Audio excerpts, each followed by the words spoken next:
так, не так. Ну ты не так, ну ты не так. Ну ладно. Platformer might morph into a space shooter, or a Doom-style FPS, or a Zelda-like action RPG, all at random intervals. А что сейчас работу надо искать, найти работу, где работу найти? В музыке, нет, в музыке, ну вот на, вот это есть смысл. Ну вот это, Upwork, да. Вот что-то, да. Да. Я на не полагаюсь на эти Upwork, но это всякую уже меньше, это все не то. Да. Она вся ни о чем эта работа, понимаете. Если бы они такие, ох, ну наконец-то ты пришел, да, мы тебя заудили сразу. Ты нам всем нужен, на тебе там по 50 баксов вообще авансом. Ну как бы, нахер не сдалось с ним купаться, да. Я же тебе объясняю. Ну да, не подведу. От балды называется. Да, шут гороховый. То есть если ты умеешь, если ты музыкант, ты можешь, да. Я тебе еще секрет раскрою. Композиторы нахер не нужны сейчас. Никому не нужны, улыбаются, да, ладно. Ну ладно, короче, долго. Музыкант просто, понимаешь? Человек музыки, да. Ну не важно. Но это уже твое дело, что для тебя. Человек бунга, тоже человек музыки. Ну это мне, да, понимаешь. Да. Это не в обиду, это просто реально. Но главное, чтобы ты деньги зарабатывал и реализовался как-то. Чтобы, да. Ну, наверное, нормально, если ты добро делаешь, что деньги будут, конечно, да. Ну да. Ну это долгий разговор, да. Вперед, все, да. Ну, людям надо. Зачем надо, это ты, мужик, должен выяснять сам. Сам по себе, сам с собой.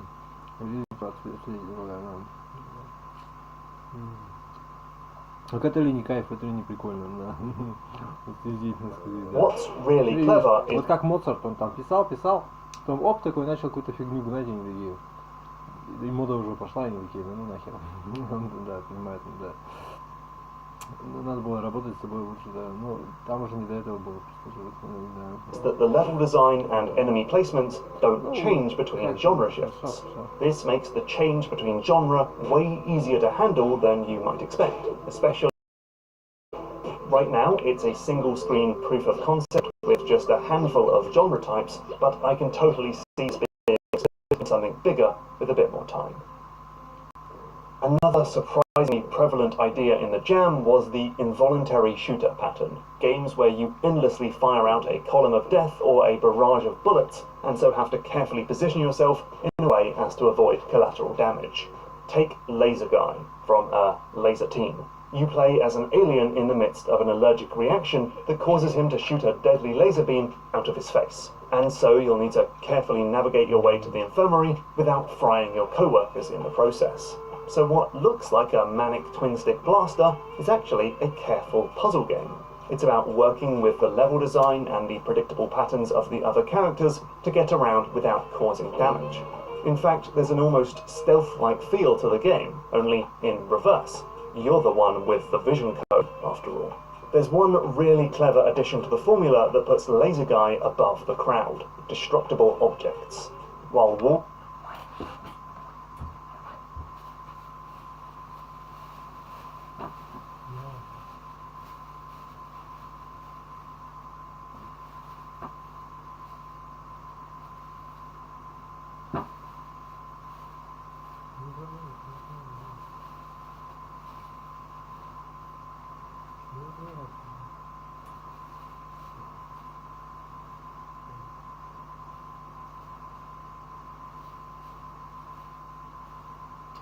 Ну блин, бабушка умерла бабушка.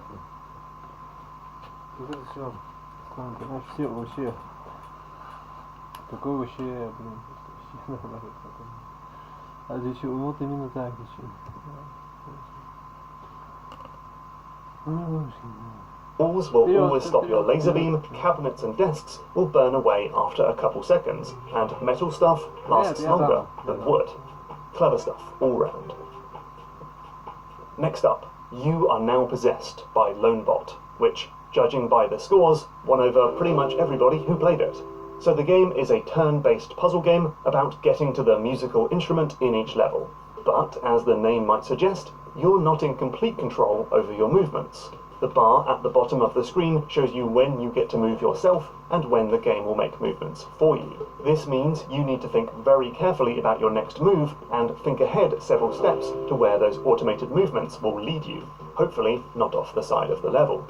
This is a remarkably polished game, and if I could buy this on Steam and not even know the whole thing was made over one weekend. Wonderful stuff.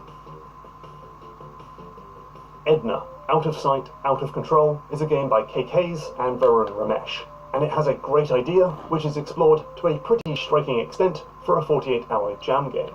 So here's the concept. You play as Edna, and if you get one of these tiny knights in your sightlines, as visualized by a pink arrow, you can then shift control over to them and move them about, until the sightline is broken, and now they're out of control. Huge props to the devs for giving you a split-second moment of control over the character as you lose influence. It's a tiny bit of leniency, which adds so much to the feel of the game. Anyway, this smart concept lends itself to some pretty smart puzzles about placing characters on pressure-sensitive buttons, using characters as platforms to make jumps, and even using movable mirrors to boost sightlines. And then, once the game starts introducing the concept of chaining together sightlines, well, there's no end to the puzzles the devs could put together. The top 100 was chock full of great tile-based puzzle games about robots that I'd love to recommend, like Alice and Cell Machine. I mean, I wish I could talk about all of them, but here's at least one that definitely deserves a top spot on this list. Losing Control by Indieberg is one of the most inventive games I had the pleasure of. All intimately familiar with, copy and paste, and applies it to a puzzle game. So you can highlight a bunch of tiles, hit Ctrl-C, and then press Ctrl-V to paste down a copy of those tiles, creating a path for your little robot friend to move across. The developers quickly find new ways to spin this idea, like lava, which spreads from tile to tile. You'll figure out that you can actually copy and paste the empty void to create gaps in the level and stop the lava flow. Right now it's a little easy, even with the limitation that you only have a limited number of copy and pastes in each level, as you literally become out of control. The puzzles aren't exactly stumpers, but for a 48-hour game this is super impressive and really deserves further exploration. Top marks for this one. Alright, one more robot puzzler. Emergency Protocol by Tyrix and Haru is about a tiny robot who can move freely on green tiles. While you do so, your movements are recorded, as shown by arrows at the bottom of the screen. Then, when you drop onto the grey tiles, you lose control, and your recorded movements are repeatedly played back. So to get from one island of green to the other, you need to record a sequence of movements that will safely guide you across no man's land. It's a really simple idea, but immediately lends itself to clever puzzles that will have you stumped. It's a game where a single green tile can have you pulling your hair out with frustration. But when you get it right, there's a real sense of satisfaction from seeing your plan come to fruition as your little robot buddy automatically shuffles across the screen and gets itself to safety, all based on commands you carefully set up. Speaking of games where you have to think ahead, meet Time Lock by Marshall Cannon. This is the sort of game where the only person you can blame is yourself. Here's the deal. Each level is split into a handful of tiny rooms, and your actions in one room can sometimes be recorded and then repeated in the next. So in one room, your character might be jumping about like a loon, but it's actually entirely based on when you jumped in the previous room. So the game is about thinking ahead to ensure that you solve one room in a way that will make your life easier in the next. It sounds complex, but smart, extremely obvious how everything works. A clear timeline system shows your actions being recorded and played back. It's easy to see the level in its totality, so you can plan ahead, and you can quickly go back to the previous room and re-record your movements. All in all, this is a super original idea and very quickly generates tricky puzzles with just 3 actions. You can easily see how this idea could be expanded and explored in every direction. Crystal Ball Chaos by Yogurt, or Yogurt, is a really enjoyable platformer with a unique idea at its core. Basically, you've got to get these crystal balls to their plinths, and the only way to do so is to smash them with your magic wand. This causes them to bounce around the room, ricocheting off walls like the ball in Breakout. You'll also need to knock away skulls which damage you upon impact. There's potentially a lot of mastery in a game like this. Not only do you have to get the ball in a goal with a well-aimed whack, like a golf game, but you've got to do it while simultaneously controlling a character. So there's lots of room for mid-air thwacks and other such techniques. I ended up having a lot of fun with this one, and even though the crystal balls are out of control, it's not annoying because you have so many options for redirecting them to their goal. Something else now. Two Timing Towers from Zachary Richman and Pals is a tower defense game that fixes the most obvious problem with the genre. The boredom of sitting back and watching your impenetrable death machine rip through enemies. So what's the fix? It's to change your role from an omnipotent god to a tiny mechanic on the battlefield, and to give the towers friendly fire. Which means the game instantly switches from a breezy strategy game to a bonkers, out-of-control, bullet hell nightmare. And this gives the game a big dose of dynamic difficulty. The stronger and more powerful your defenses become, the more deadly the battlefield is to navigate. Good luck picking up currency and health pickups when the screen is from an omnipotent. Though the crystal balls are out of control, it's not annoying because you have so many options for redirecting them to their goal. Something else now. Two Timing Towers from Zachary Richman and Pals is a tower defense game that fixes the most obvious problem with the genre. The boredom of sitting back and watching your impenetrable death machine rip through enemies. So what's the fix? It's to change your role from an omnipotent god to a tiny mechanic on the battlefield, and to give the towers friendly fire. Which means the game instantly switches from a breezy strategy game to a bonkers, out-of-control, bullet hell nightmare. And this gives the game a big dose of dynamic difficulty. The stronger and more powerful your defenses become, the more deadly the battlefield is to navigate. Good luck picking up currency and health pickups when the screen is completely awash with ordnance. There's a similar bargain to be made in Midnight Monorail by Default Frogs. This game is about drawing out tracks so trains can run from one tunnel to another. The only way to get points though is to create stations by having tracks cross over each other. So very quickly you'll be at risk of trains colliding, and will need to click on one to turn it incorporeal for a split second to let the trains pass without a crash. Like Two Timing Towers, it's tempting to make your train tracks as profitable as possible by creating endless crisscrossing stations, but every crossing increases the chance of collision and gives you more fires to put out. Soon enough, the whole thing gets completely out of control. Both of these games put the level of control in the player's hands, though Two Timing Towers, with its ever-encroaching enemies, does a slightly better job of actively encouraging the player to push their luck. Make the Way from Vimlark asks the question, if the character is completely out of your control, how do you get them to their destination? The answer is by slapping down boxes, platforms and springs in order to build the level around them. This was another popular take on the theme, but many games in this pattern suffer from issues of trial and error and a disconnect between building the level and then watching it play out. Make the Way solves these problems by having everything run in real time. You'll often need to place down a spring only when the character is in motion, and can even pick up and place down an object after the robot has used it. It makes the game feel fast, frenetic and responsive, though it definitely ends up being more about precision than pure problem solving. One thing I'd love to see is some kind of reward for finishing the level with fewer objects than you get in the toolbar. While every level has an intended solution, it seems, it feels great to finish a level in a way that goes beyond the obvious answer. Here's a slightly different take on that idea. Dumber Dwarves by Deep Night. This is a dungeon crawler about beating up imps, avoiding boss monsters, and picking up gems. But the catch is that your adventurers aren't actually in your control. They'll walk around automatically, and all you can do is manipulate their AI by plopping down tasty meat or slapping them silly. It turns the game into a slapstick strategy game about herding cats and putting out fires. What makes it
нет, надо, да, покажи, да. Хорошо, да. Все будет хорошо.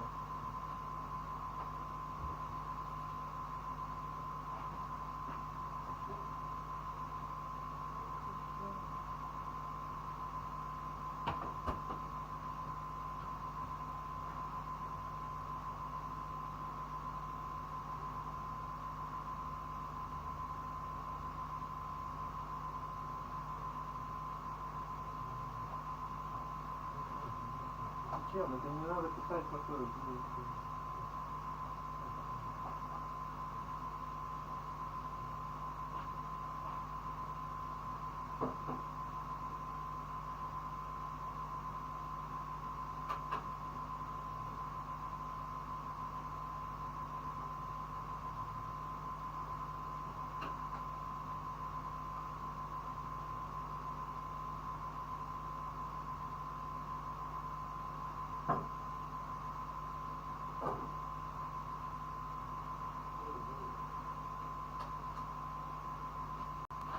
Кстати, по-моему, ты мужик, да, понятно. Себе доктор, слушай. Я, да, интересно уже, да.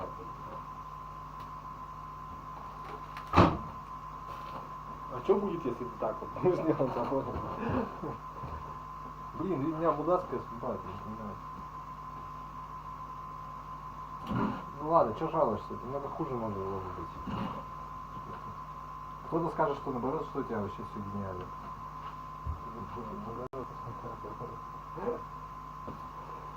Не надо, точно. Возможно, но я этого не понимаю, понимаете. У меня ценности нету такой, понимаете. Я папа, кстати. Я не знаю, это нормальная ценность. Нормальная ценность быть реализованным, быть мужиком в обществе. Реализованным там. Женщину иметь как бы, чтобы она, да, все как нормально, короче, да. Really work is clear У меня and нормально все, но predictable. ненормально. Значит нормально. Ну да, или, чтобы она тебя имела. Какая нафиг разница уже там, неважно вроде как. Ну, короче, женатым быть как бы, да, потому что семьей-то. Да, чтобы любовь была как-то там, или просто даже нормально, короче, понимаешь. Может в этом все дело, может и не совсем. Routines. The dwarves tell you exactly what they're doing with Я speech боюсь, bubbles что above это their как раз head. вот в этом-то и дело, что ты не реализованный какой-то личность, ну и что-то, да, то есть, видишь, все упирается в то, что именно вот, ну, исходя из этой теории гипотезы, да, то есть, если для тебя центральное это действие, скажем так, да, все равно все будет к этому приходить, то есть, кто-то такой, как, ну, да, вот я один, как вот я свое тело, человек, да, в этом обществе муравейники, да, да, что возбуждает. Нет, сам Маугли, короче. А Маугли не считал, сам будешь, ну, бегай, там, кого ты обманываешь. Когда тебе надо соскрести какой-нибудь там, что-нибудь, что ты, как бы, ты долго не проживешь тогда. Ну, да, ты уже сразу же, ты родился, и уже сразу, как бы, часть всего, да. Да, и это нормально, это хорошо. Мы так и хотим быть этой частью. Ты на детей-то посмотри, что они творят. Ну да, наоборот. Они говорят, да. Сами ну, я понял. Ну да. Не знаю, значит, наверное, не станет какая-то там все. Может быть. And arrows towards their destination. This wasn't the only game like it. It was a close toss-up with Minimap, which is more of a puzzle game as you only have a limited number of chances to influence your adventurer. And Shield Bearer, which has you bouncing the real hero away from danger with a shield bash. Shooty Balls by Team Shevin is a fun, addictive and juicy twin-stick shooter that turns out to be one of the most elegantly designed games in the Jam. Here's the premise. You're not worried about... Я из-за этого не могу. Нормально, да, непонятно. Да, что я не полноценный, не могу знания получать там, что-нибудь. Не помню. Ну ладно, что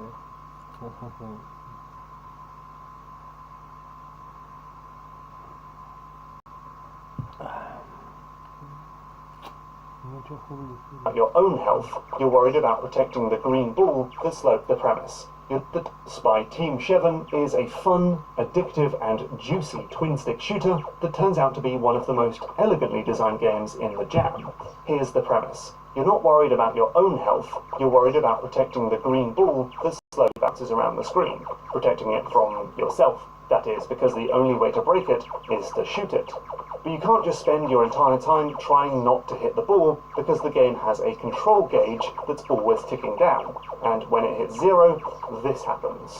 You turn into a bullet-hell boss monster and spew ordnance in every direction, with only a hint of control over your movements. Good for killing lots of enemies, but it puts your green friend in a lot of danger. So how do you keep control? By killing red enemies and picking up their yellow eggs, and putting yourself at risk of shooting the green ball. Oh, and the red enemies multiply if they touch, so you'll want to kill them, and the eggs hatch into more enemies if you don't pick them up quickly enough. Basically, the developers have managed to mine so many interesting ideas out of only a few simple elements, and they all aim in the same direction, to force you to play loose and fast and reckless, but always with one eye on your bouncing green charge. It just feels great, and I can't recommend it enough. Okay, what about a game where you have full control over your character, but the world itself is out of control, like the raging rapids of Pink River? That would totally fit the theme. So take the wonderful Between a Clock and a Hard Place by Kira & Co. This cute and claustrophobic platformer suddenly gets super interesting when the entire world spins around in big, chunky increments every few seconds. Suddenly the wall is the floor is the ceiling, up is down, down is left, and now we're flying towards spikes. That idea alone would be fun enough, just look at the similar Rotato ship, but where a clock takes it to another level is by introducing physics objects that still have normal gravity even when the level itself is spinning. So this giant pendulum will always swing towards the bottom of the screen, which means you can trap it between some boxes, wait for the room to rotate back around, and now you've got a path to the exit. It's like a teeny tiny side-scrolling Zelda dungeon. I love it. The devs squeeze a lot out of this idea in the game's short runtime, but there's definitely potential to take this idea even further. Okay, one more game. This theme came bundled with something of a trap. Many developers would be tempted to make the character itself be out of control, maybe dragged around by a manic dog, or hopelessly attracted to the very bullets you're supposed to be dodging, or just every now and again your buttons stop working. These games can be a lot of fun, hence them all being in the top 100, but you have to be very careful to not introduce frustration, tedium, or just the sense that the player is, well, out of control. Unless you just lean right into it. Cleaning the System by Nashik shouldn't be any fun. You play as a stick with a spring on each end, and all you can do is slowly rotate the stick. This means your character is constantly bouncing all over the place and springing out of your control. It should be the most frustrating game, and yet I've finished it 4 times already. There is an incredible source of satisfaction from getting this crazy double-ended pogo stick under your control and manipulating it into getting through the level. Every successful bounce is a cheering moment of glory. Every busted bounce that sends you flying back through the level is a hilarious sight to behold. And there's just enough room here for speedrun style mastery. You can learn more about the physics of the game and improve your ability to get through the level. There's a snake pass-like quality to wrangling this nightmarish control scheme and becoming a true master of the... And there we have it. All of these winners will be given some free GMTK merchandise. I'll be in touch. As for some honourable mentions, sure, why not? Remember that these games are only from the top 100 for fairness. So, Jukemeister mixes up a stealth game, super hot, and kiting enemies in Dark Souls. One Last Game is an affecting vignette about playing checkers during a war. Chess Dungeon is a roguelike with the tricky movement restrictions of chess pieces. Bonsai Fairy is about nipping at branches to make the perfect tree.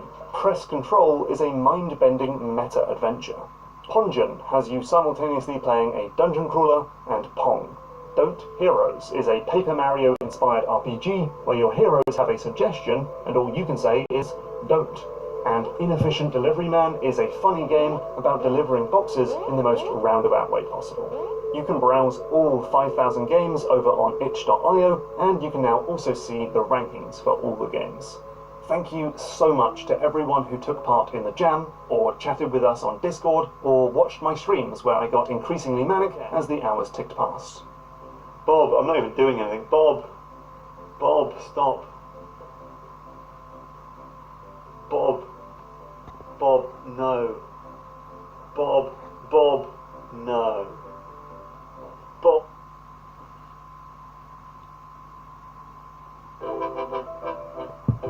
The best little software out there. I still have yet to see anything else that competes with it, so it has to be the best, because it dominates this category. I really like the software, very easy to use. I was able to actually add even in some of my own graphics. It took me about an hour to make about 5-minute video, and it was fantastic.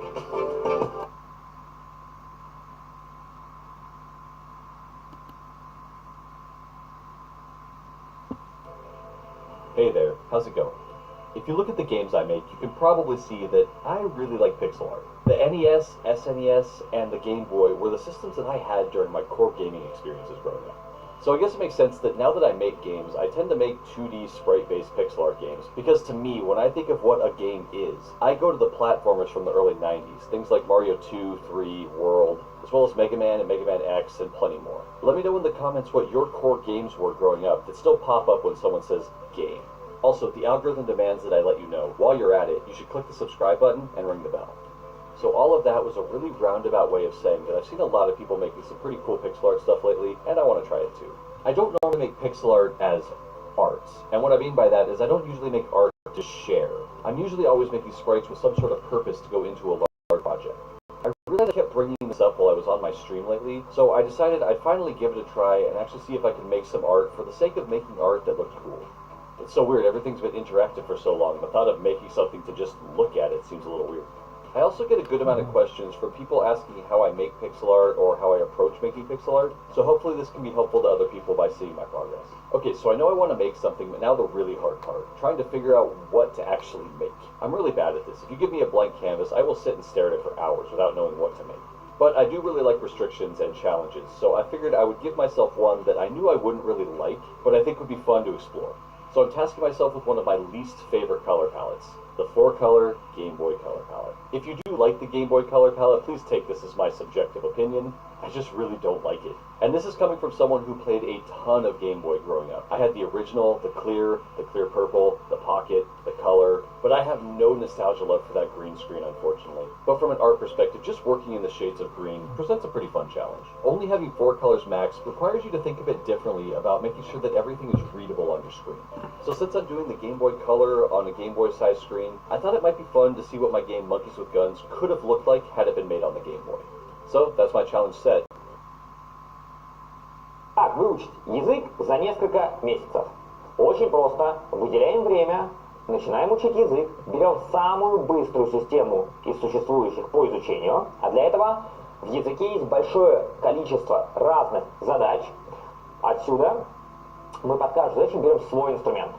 Если вам нужно заговорить, давайте по нашим примерам. У нас есть девушка, которая с абсолютно нуля свой первый язык, испанский, в 8 классе выучил до носитель языка, что не делают 99% выпускников лингвистического факультета, за 5 лет. Свой первый язык выучил за 6 месяцев, с нуля до носителя языка. За 3 месяца не просто заговорить, а заговорить профессионально и сдавать международные экзамены, таких людей десятки и сотни, а то и тысячи. Отсюда за несколько месяцев заговорить вообще не составляет сложностей. Месяц, 2-3, и вы говорите на языке, на абсолютно любом. Если в день уделяете примерно час-полтора времени, правильной системой занимаясь, если вам нужен результат быстрее и больше, вы делаете это просто быстрее за счет большего количества времени в день. Но это все при условии правильной системы изучения. За всю школьную программу редко кто запоминает больше, чем 500 иностранных слов. У нас за 500 иностранных слов вы сможете запомнить за один день. За один день. Но если вам не нужно это делать за день, то на бесплатных вебинарах мы запоминаем по 20, 30, 40 иностранных слов, умножаем на каждый день, получается по 20 минут в день. За месяц у вас получается 1500-2000 слов. Просто если вы запоминаете их 20-30 минут в день. Отсюда пользуйтесь правильными инструментами. И первый из них это запоминание слов, потому что без них вы не можете читать, без них вы не можете выполнять паттерны или говорить, без них вы не можете понимать на слух. Поэтому первое это слова. Сделайте себе норму слов каждый день. Хотя бы это должно быть, если вы хотите быстрого результата, 30, 40, 50 в день. 50 это всего лишь 1500 в месяц. То есть больше, чем 90% людей знает в России иностранных слов, но меньше, чем нужно для того, чтобы свободно говорить и понимать. Но для ЕГЭ, во всяком случае, хватит. Второе – это изучение грамматики. Вам не нужны учебники, вам не нужны схемы. Вам нужен пошаговый курс, который объясняет грамматику на майнд-картах. Мы каждую тему объясняем минуту, 2-3 в виде простой схемы, визуально запоминающейся, но это абсолютно бесполезно, как и любые видео по грамматике, до тех пор, пока вы не выбили это в навык. Кто в бокс не принимает устные экзамены по боксу, то есть как нужно подворачивать руку, что нужно делать, просто потому что это бессмысленно. Бокс переходит в навык, как и вождение автомобиля. Отсюда грамматика нужна для того, чтобы выполнять паттерны. Паттерны это способ имитации речи, когда в час вы делаете 1000, 1500, 2000 фраз. То есть примерно в 5-10 раз больше, чем вы делаете при разговорной практике. При этом это подобранные фразы, которые вы делаете идеально правильно.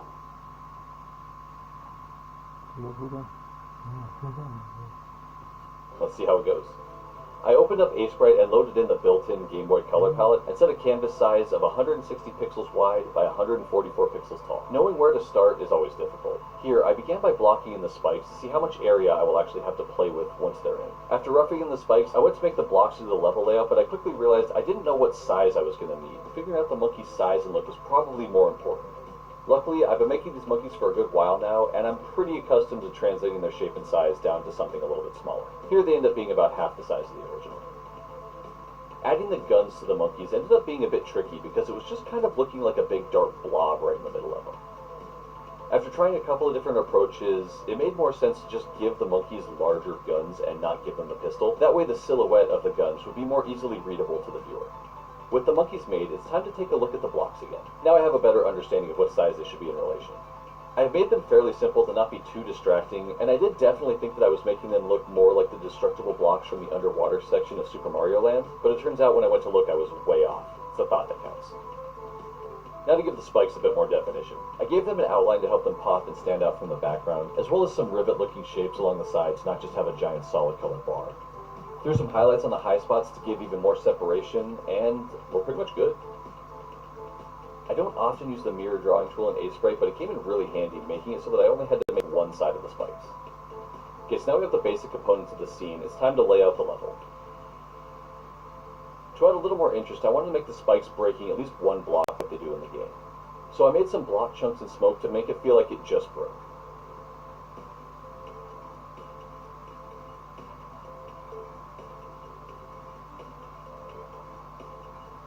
The blocks up top look a little bare, so I added the heart pickup from the game where the players could regain their health.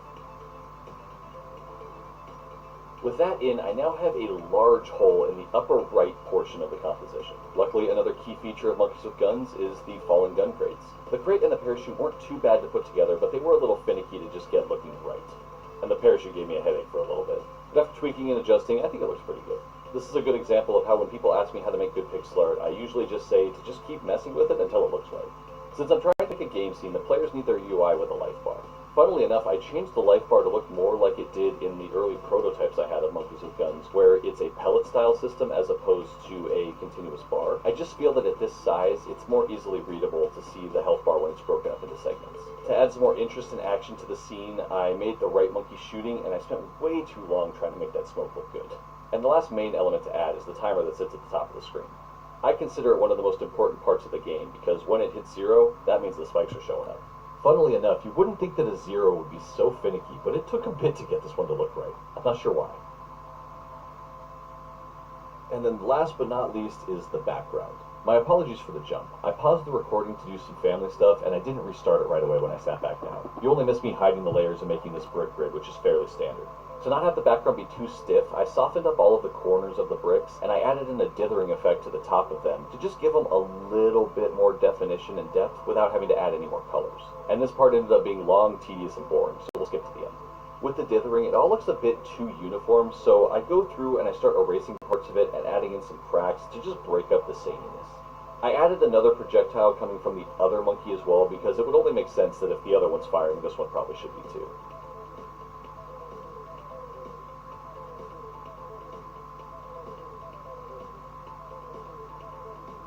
I did some quick touch-up to the numbers, and that's it. This is my take of what monkeys with guns would look like on the Game Boy. I'm sure it doesn't follow all the actual sprite rules and restrictions, but I like it, and I couldn't just leave it there. The next night, I started playing around with the idea of animating this. This is another area that I haven't really dabbled in before. My sprite animations are typically 4 frames because they're meant to be quick little loops, but building out a whole scene animation like this was pretty fun, I have to say. Luckily, I kept all of the elements on different layers, so all I had to do was animate them individually one at a time. Now, this is not a fast process. This is pretty slow and pretty tedious. Sprite allows the preview window on the right to constantly play the animation, while I work on individual frames on the left. To make the animation work, there was a few new things that I had to make, like extra numbers for the countdown, as well as the win message at the end of the round, the player death, a couple of other things. It took me a little while to figure out how I was going to make the whole thing loop, though. And since there's no clean way to do it seamlessly, I decided to go with the end of level transition from the game. After a winner's declared, it zooms itself into the camera and then zooms itself back out to reset the GIF. And here's what the final animation looks like. For being my first attempt at an overall animated pixel art scene, I'm pretty happy with it. Sadly, I don't have an actual Game Boy, let alone the ability to put this on there to check it out, but I do have the magic of video editing software, and wow, look how cool that looks. I had a lot of fun with this, and I'd really like to do more pixel art videos in the future, and I really want to do some that aren't all green. Speaking of which, let's pull the actual black and white of this and see how it feels. Ah, much better, but it pulls a lot less at the nostalgia heartstrings. If you enjoyed this and would like more pixel art related videos, please let me know down in the comments. And for those that wanted to know, I hope this gives a bit of insight on how I approach creating art with tiny squares. Thank you all very much for watching, and I'd like to give an extra special shout out to my amazing Patreon supporters, especially Abishan, Claude13, Dan Martin, David Scott, Huntra. У него там патреоны бегают, а нет, наоборот. Ну, я понял, да. Да. Nightfall, Kevin Haugout, Kirby, Kormai, Liam Sorta, MLK, Motzi Mates, Nazar Salim, Salty Pretzel, Scott Hansen, Soapy Gnome, and Straight Up Gretel. You're all awesome people, and I really can't thank you enough for all the support. If you want to see more pixel art or just want to get in touch, come say hi over at my live stream at twitch.tv/Vimlar, or you can message me on Twitter or join the Discord with a lot of other really cool people. I hope you're all healthy and safe wherever you are, and I'll talk with you next time. Have a good one. Later. Что это такое? Что это такое Кузбасс-колледж там? Кузбасс-колледж. Там вообще безобразие какое-то. Что они там в университете такое?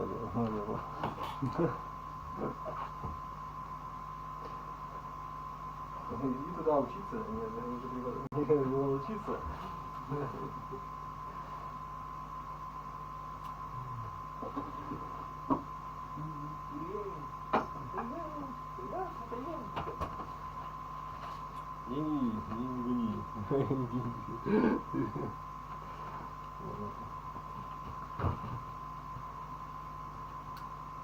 Там никто не пишет.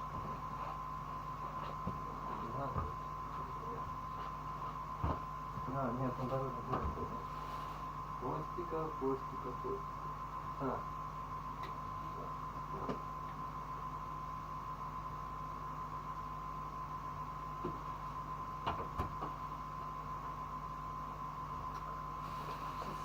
Число.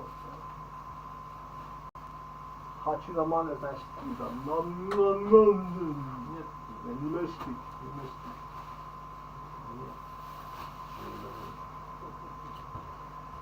Я уже устал жевать эти телефоны.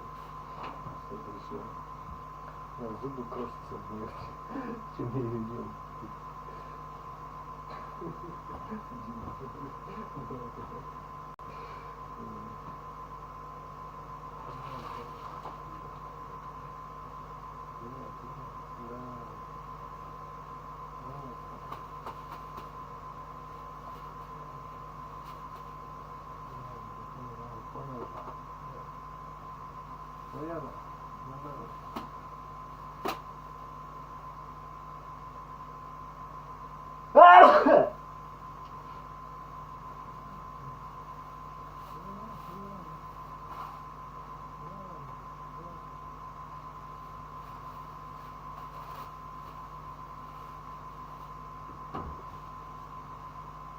Вы видите, что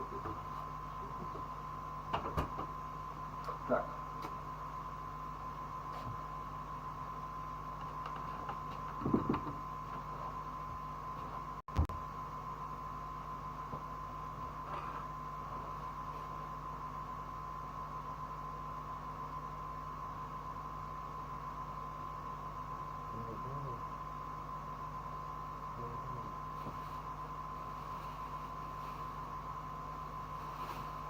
Завтра будет.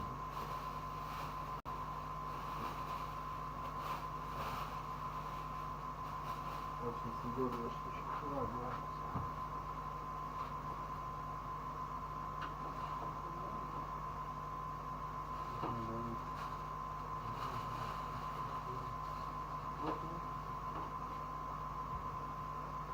Понимаешь, люди хотят, да. Да, это музыка.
Значит, потомышки.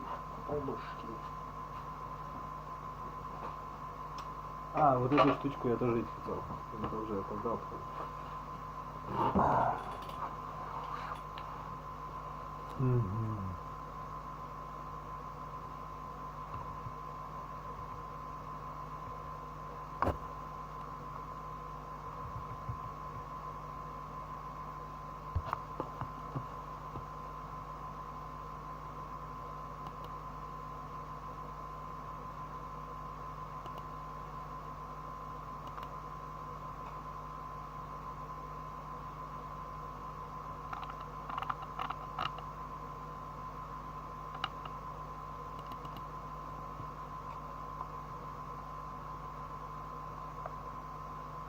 Наоборот, зачем мне Facebook? Ты что говоришь такое о себе?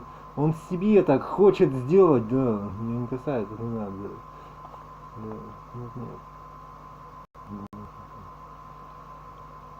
Чтобы ты знал его, да. Нет, его видео, что ли, так нет. Свои хочет, да нет. Да. А, ну нет, наоборот, помогать мне, что ли? Да наоборот, не надо мне. Сорвать хоть. Я-то здесь при чем? Нормально, значит, играет он, да. Формат, ну просто все, черт проклятый.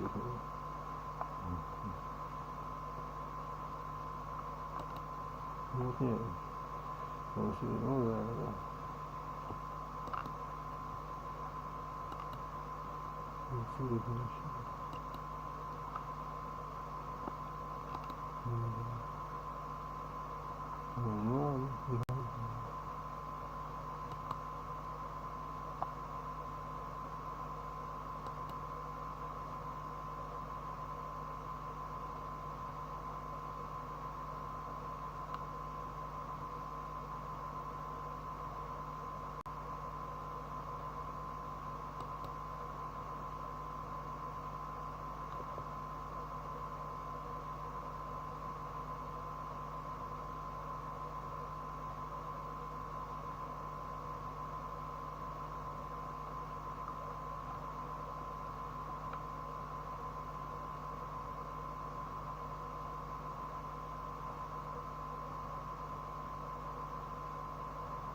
Да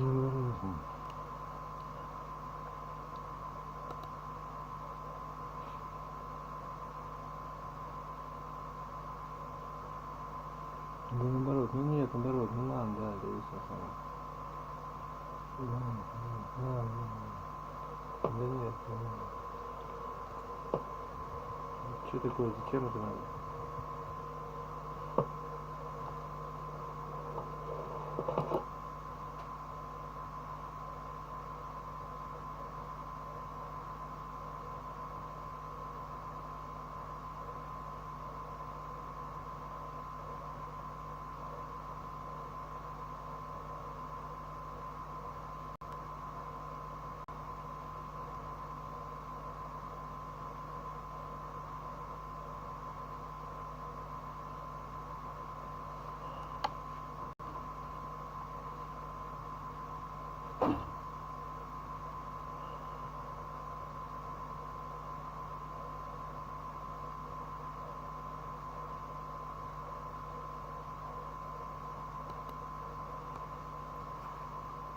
Сказал бы я. One of the responsibilities I think we have as designers is to protect the player from themselves. Whenever a designer makes a game, they'll have certain Не упоминай, значит, правила, да.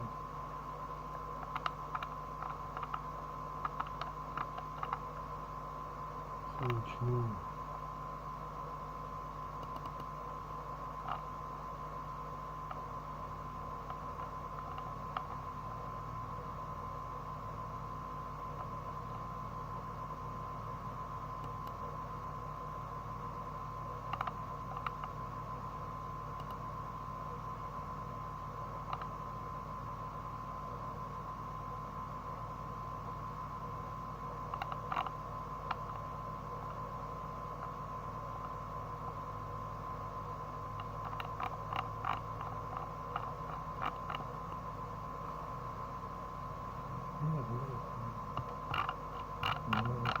Здорово.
ideas for what would be the most enjoyable or interesting way for a player to approach things. For example, Jake Solomon reckons that XCOM is at its best when the player is taking risks. He told Rock Paper Shotgun, risks are what lead to loss and what lead to triumph. But players will often have other ideas, because many will simply gravitate towards strategies that will most likely lead to success, regardless of how enjoyable those strategies might actually be. So they grind, they use repetitive tactics, and they play slowly and cautiously. As Civilization 4 designer Soren Johnson puts it, given the opportunity, players will optimize the fun out of a game. He was talking more about exploits, but I think the quote still works.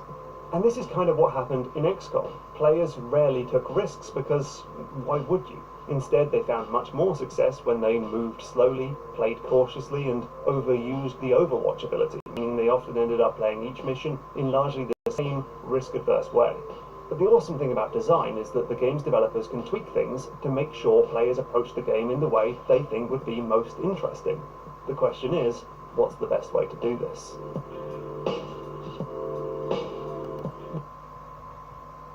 Money.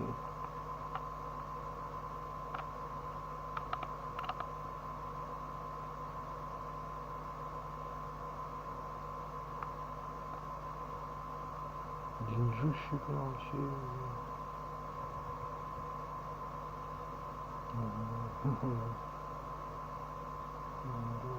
Нет, наоборот, наоборот, ты просто лох, наверное, да?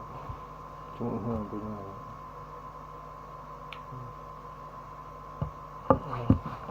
Ну да.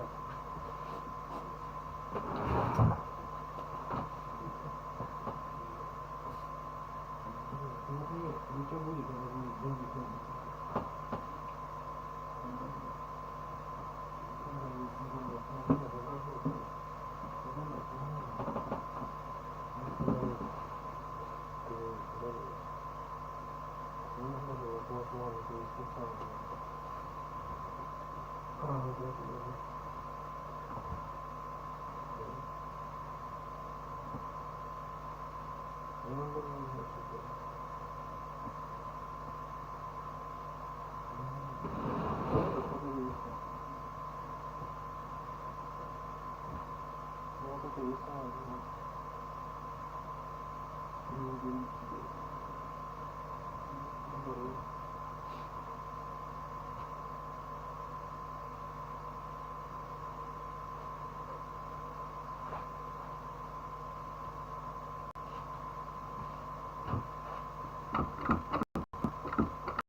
The most obvious answer would be to add some kind of system that will stop the unwanted behaviour from occurring. And that's exactly what Firaxis did when it decided to introduce turn limits to standard missions in XCOM 2. Many of the game's missions will have some kind of time limit. Hack the network in 8 turns, destroy the relay in 6 turns, extract the VIP in 12 turns, and if you don't finish that objective within the time limit, the mission is failed. And this means that inching slowly across the map like in XCOM 1 is now massively discouraged, and the player is forced to move more quickly and take more risks. A very similar thing happened in the making of Spelunky. Creator Derek Yu says, "I never intended Spelunky players to collect every piece of treasure, get every item, or explore every room each time they play. Instead, I wanted to force them to make difficult decisions and experience both the satisfaction of choosing correctly and the regret of choosing poorly." So he added the deadly ghost enemy, which appears at about 2.5 minutes into every level to put pressure on the player and discourage them from dawdling around. Now, both of these decisions had the intended effect, but they were also met with some amount of controversy. Spelunky less so. That's a long time to spend in one level. Besides, the ghost doesn't actually kill you, you can still run away and finish the stage. But many XCOM 2 players hated the turn limits and even made mods to rip them out of the game.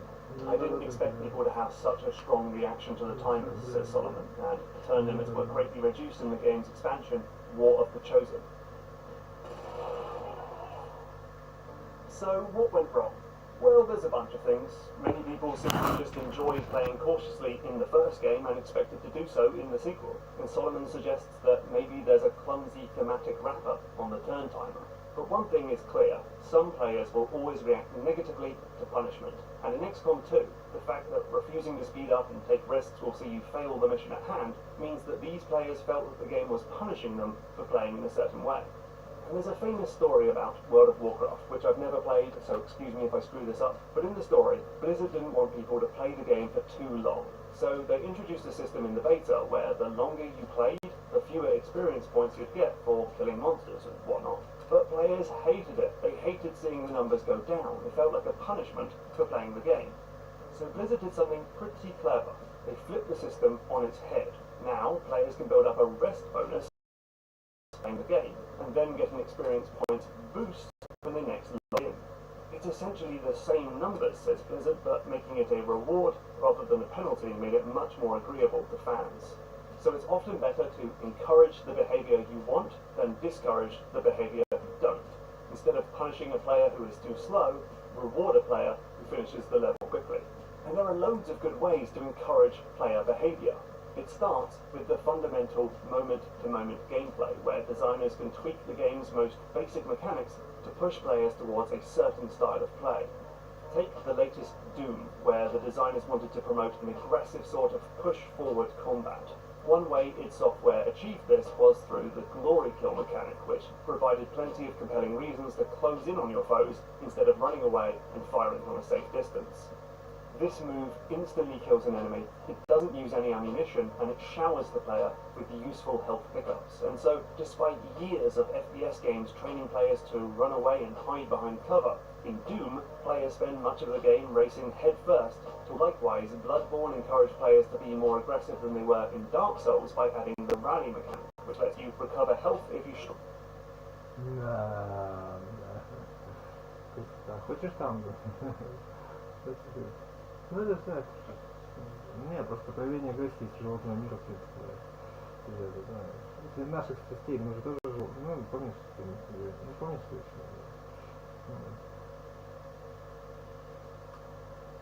Ну, давай ампутируем туда что-нибудь. Ты видишь, но? Да, понимаю. Да. Ну и что теперь?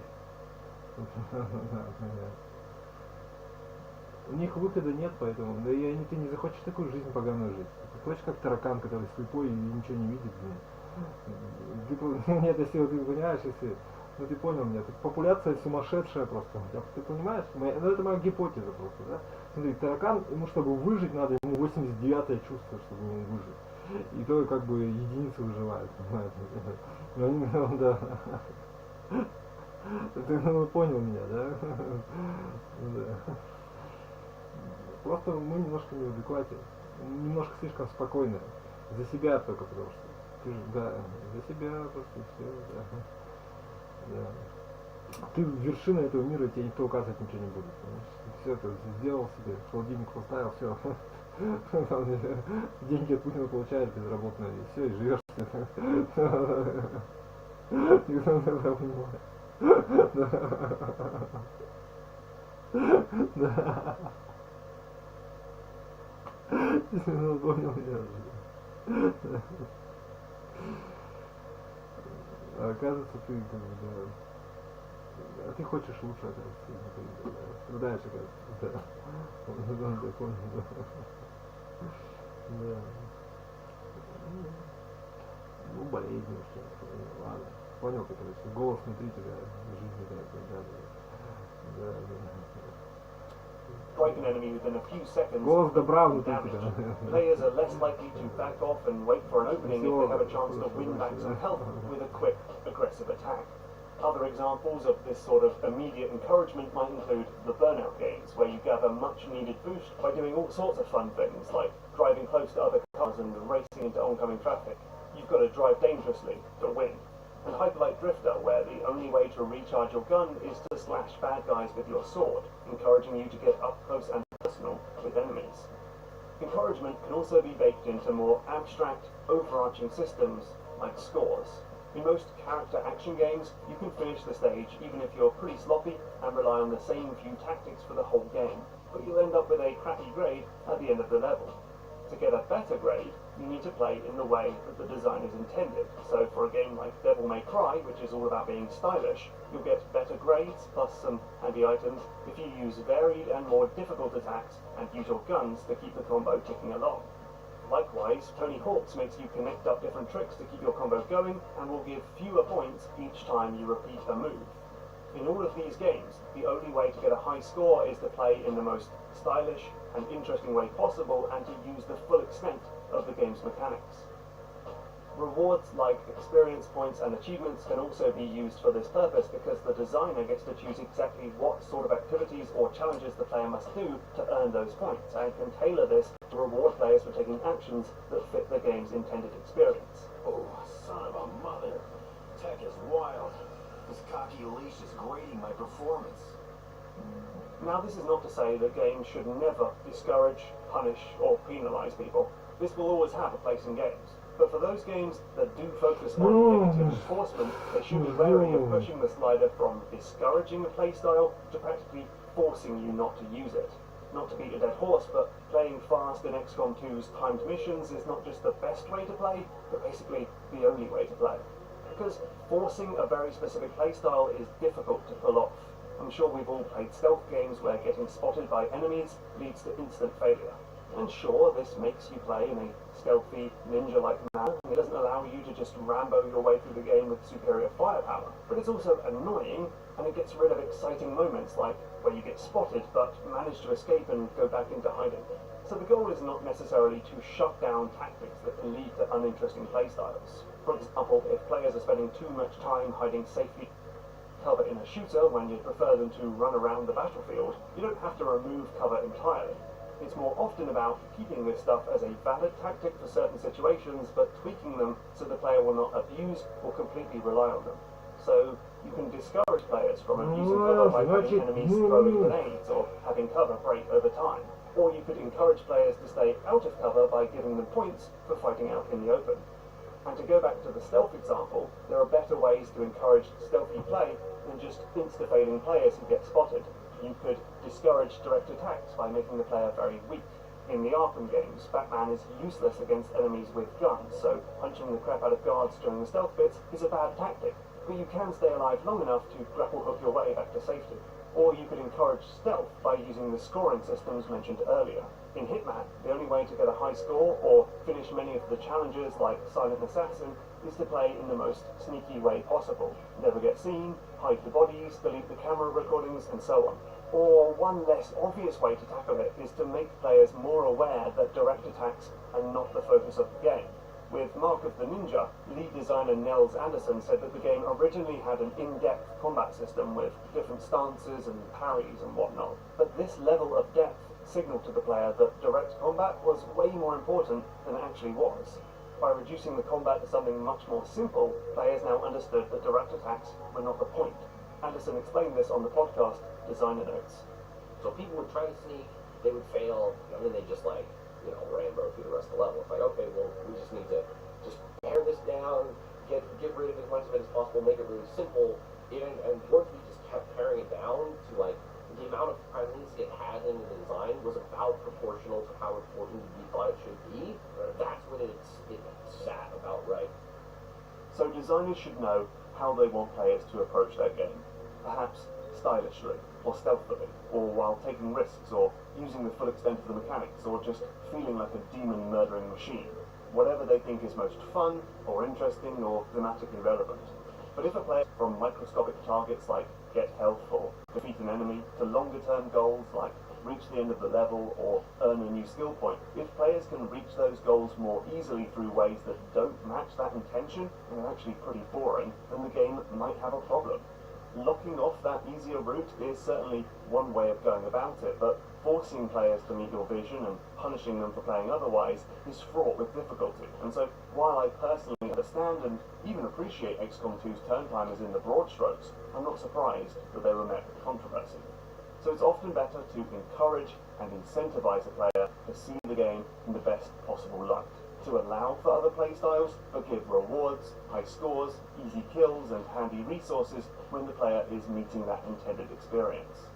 Now please, this is definitely not as easy as I'm making it sound. There are plenty of pitfalls to think about, and some of the most controversial and disliked mechanics are those that were initially designed to encourage or discourage a certain way of playing. But when used really well, this type of design can subtly push a player towards having the best possible experience and, like Sid says, protect players from themselves. Hey, thanks for watching. I hope you found this one interesting. I love seeing all the different ways that designers try to encourage and discourage different behaviours, and it's fascinating to see how successful they end up being. I'd love to hear your examples from games you've played or games you've made if you're a designer. Leave them in the comments below if you like. GameMaker's Toolkit is funded on patreon.com.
if you take one look at Cuphead, it's pretty obvious where the game's inspirations lie.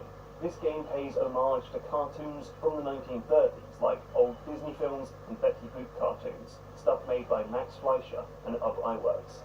But what you might not realise is that it also pays a huge debt of influence to run-and-gun video games of the 1990s, like Contra 3 and Gunstar Heroes, especially their boss fights.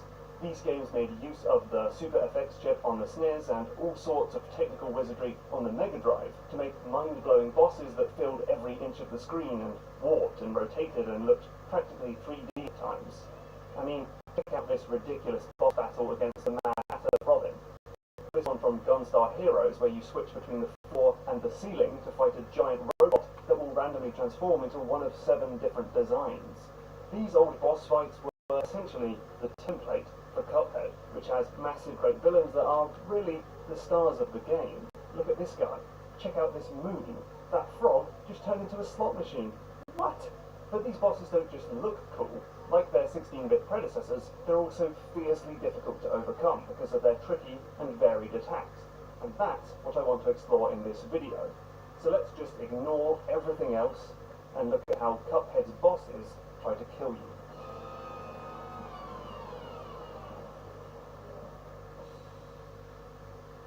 So the boss's attacks are ultimately about making you move. Not just to stop you from standing in one place and infinitely shooting at the boss, but to run, jump, dash and parry, while simultaneously shooting at the enemy, of course. And to really test you on this, the game has these attacks follow a huge number of different patterns. Some fly in a straight line, others arc across the screen. There are attacks that bend back on themselves like a boomerang. There's this hateful pattern, Other projectiles split out in different directions. You've got attacks that move in a zigzag pattern and ones that follow an annoying sine wave, and others that fire directly at the player's current position or slowly chase you around for it. These are naturally more difficult to avoid than others, and of course each of these patterns could be made more or less challenging by altering the speed and size of the projectile. But one thing you'll come to realise is that these attack predictable. The dragon's fireball, for example, can go up or down or both ways at the same time, and that's it. These cats always split into 4 mice. Never 3, never 5, always 4.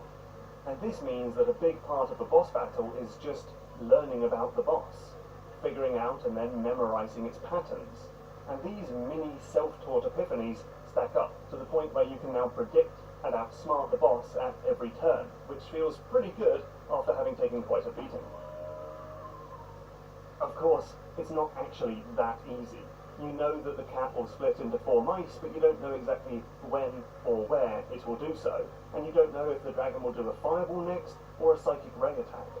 So you also have to be able to react to the more unpredictable elements. Luckily, the enemy will often announce what attack it's going to do next, either through animation, this is the dragon gearing up to do a psychic attack, and this is when it's about to do a fireball, or through sound, like these walking flames who yell out before they jump at you.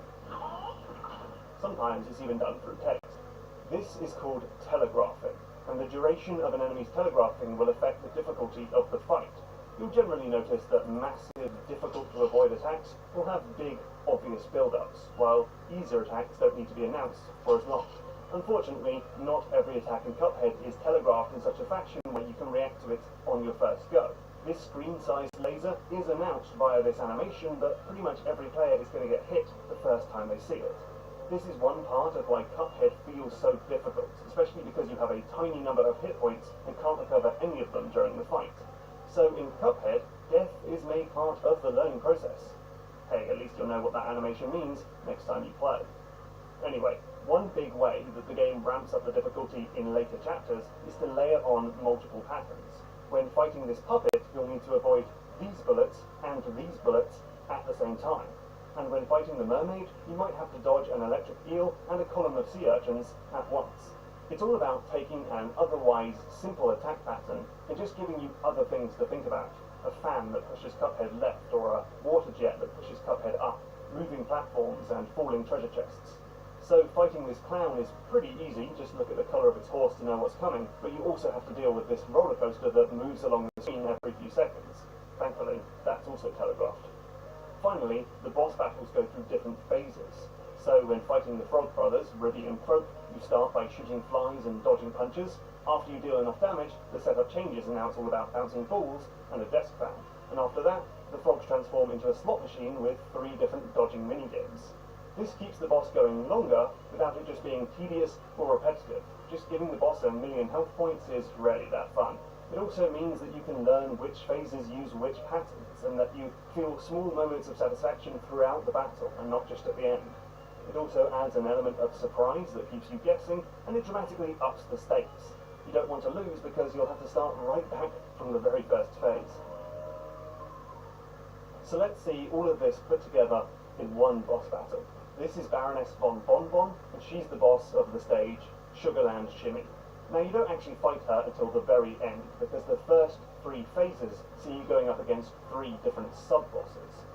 These are randomly picked from a pool of 5 baddies each time you attempt this battle, so that means there's more to learn, and you have to react each time a new sub-boss appears. Now each of these guys has their own patterns. Candy Corn moves around in straight lines and heads up and down at the edges or in the middle. Gobstopper follows you around the screen. Cupcake jumps up diagonally and then slams down. Chocolate moves around and then splits out in 8 directions, and Gumball Machine moves back and forth in a small area while spilling sweets on you. They all cover the screen in a different way and require different types of dodging. Gumball Machine has you moving left and right to avoid sweets, while Gobstopper keeps you on the move because your current position is about to become deadly. So there's lots for the player to learn, but you also need to react, because even after you figure out that chocolate will always split in 8 directions, you don't know when and where it will split. A little telegraphing helps you out though. The battle also adds extra layers in each phase.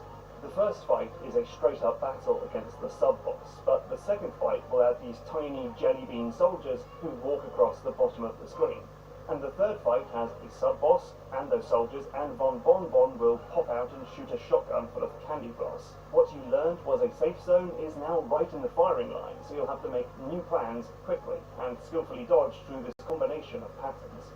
If you beat all 3 phases, you'll then go up against Bonbon herself, who chases you around in a giant walking castle, meaning that the ground is no longer that safe. She also throws out her head, which moves in a really tricky chasing pattern, while giant rock candy wheels bounce along the ground with a steady rhythm. So this boss is a delicate balance of memory, reaction, and skill. There are lots of different things that you can learn, like patterns, phases, and weak spots. But unpredictable elements, like the random sub-bosses, mean that you'll also have to be able to react to what's coming next. And tricky patterns like this chasing Gobstopper and layered on elements like the shotgun blast mean you'll also just need to be very skillful with the controls to keep out of danger. Most of the boss battles in Cuphead get this balance right, but it's easy to screw it up. I mean, take the much maligned boss Little Horn from Super Meat Boy, which completely tips the scales in favour of memory. This guy does the exact same thing every single time, so fighting the boss is just about learning the pattern of attacks and then executing the right commands. The attacks are too fast to naturally react to on your first go, but they don't require a huge amount of skill to overcome once you've learned what to do. Now, this video has been all about how the bosses kill you, not how you kill the bosses. And that's because dodging attacks is ultimately the focus of the game. It's not that hard to actually kill a lot of these guys because you infinitely shoot bullets as long as you hold down the button, the targets are absolutely enormous, and you don't need to know any special moves to win. Things like parrying and using your EX attacks are optional. That means that it's often more about outlasting the boss than defeating it, and that's why you sometimes feel like you survived rather than beat the boss. And that's okay, but some of the best boss battles are those where you know that the boss just won't die unless you get in there and kill it with your amazing knowledge of the game's mechanics. So this won't be the last word on boss fights. We'll be back in the future to talk about actually defeating these guys, plus other things like the build-up, the music, the payoff, innovative boss fights, and more. For now though, Cuphead is packed full of examples of good boss attacks. Just don't be surprised if you die a few times when you're looking at them.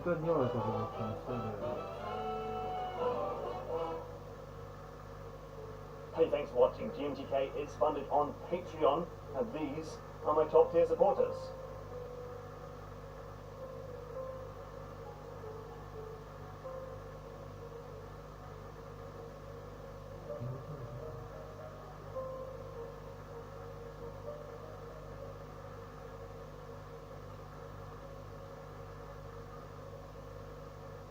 That's all there is. There isn't anymore.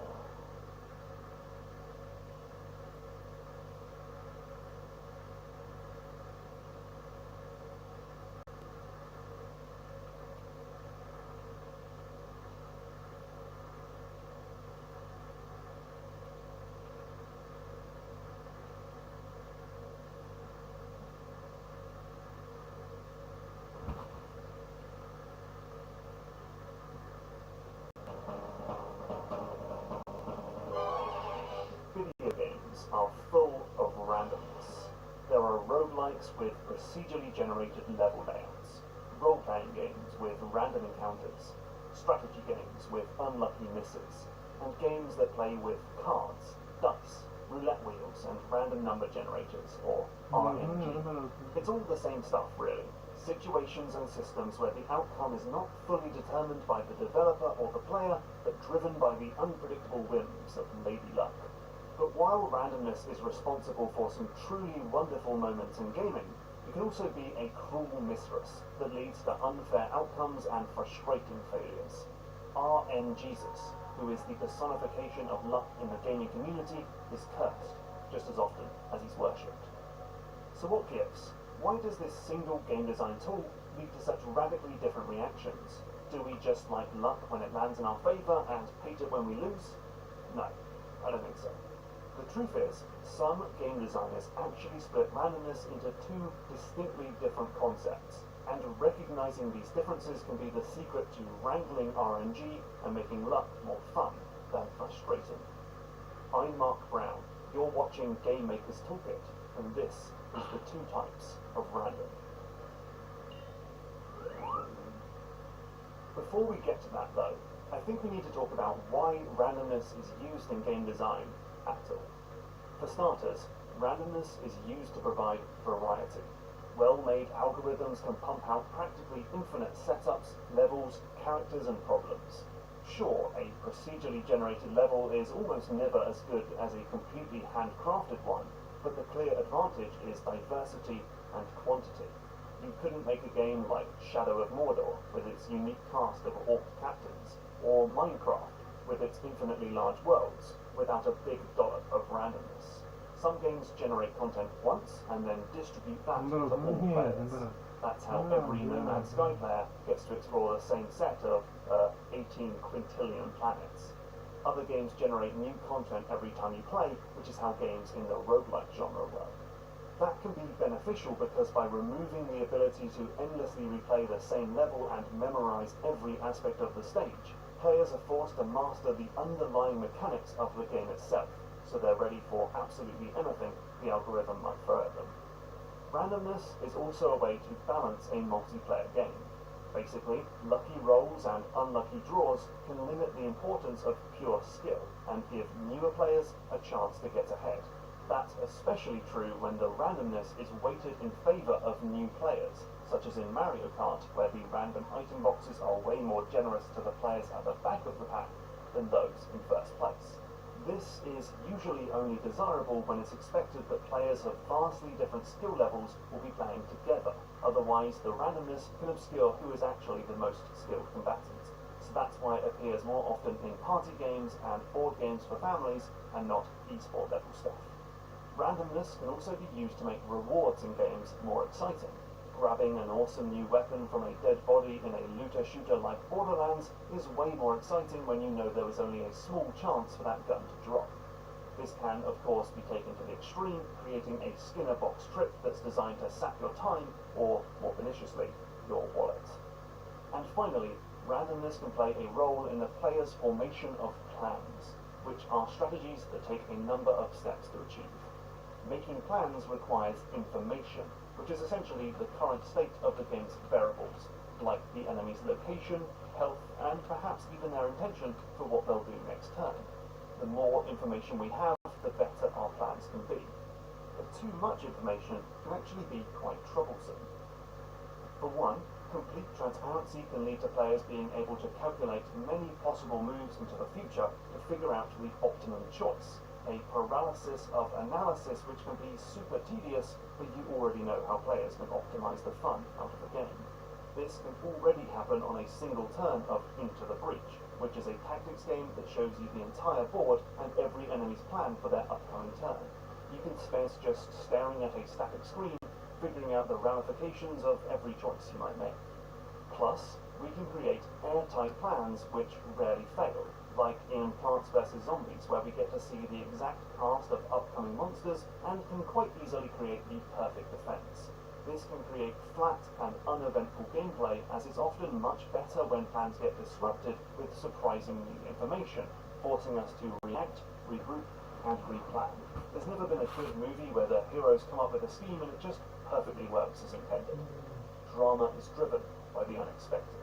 So we generally want to cap the amount of information the player has access to. The game designer Keith Burgun calls this the information horizon, defined as the distance between the current turn and the point at which information becomes known to a player. And there are four main ways to do this. Exponential complexity, like the ever-expanding matrix of game states in chess. Execution uncertainty, which comes from the player's unpredictable ability to carry out skill-based challenges. Hidden information, like the fog of war that hides the enemy's plans in StarCraft. And the one we're talking about today, randomness, like not knowing what the enemies will do on the next turn in Into the Breach. You can't make perfect plans if certain factors are, by design, completely unpredictable. So, randomness certainly has a role in game design, but to really get to grips with it, we need to break it down into two types, which game designers frequently refer to as input randomness and output randomness. Input randomness is when a random event occurs before the player gets to make a decision. The most obvious take on this is the procedurally generated levels in a roguelike, because they're cobbled together and then you get to play in them. Other examples are drawing a hand of cards before taking your turn in a deck builder, or rolling dice and then choosing where to spend them in Dicey Dungeons. Output randomness, though, is when you make a decision and then luck takes over and the game tells you what happened. The most infamous example is hit chances in XCOM, where you tell your soldier to shoot an alien, but it's down to chance that your bullets will actually hit their target. Other examples are not knowing what the enemy will until after the end of the turn, or I guess only afterwards being told what was in it. I've heard the same concepts be called pre-luck by Civilization 4 designer Soren Johnson, but let's stick to input and output for this video. These two terms were first introduced, as far as I can tell, on the podcast Ludology. In general, I find this distinction between input and output randomness to be very valuable. I think that this is the fundamental difference between randomness that supports strategy and randomness that undercuts strategy. The host, Jeff Engelstein, makes a good point there.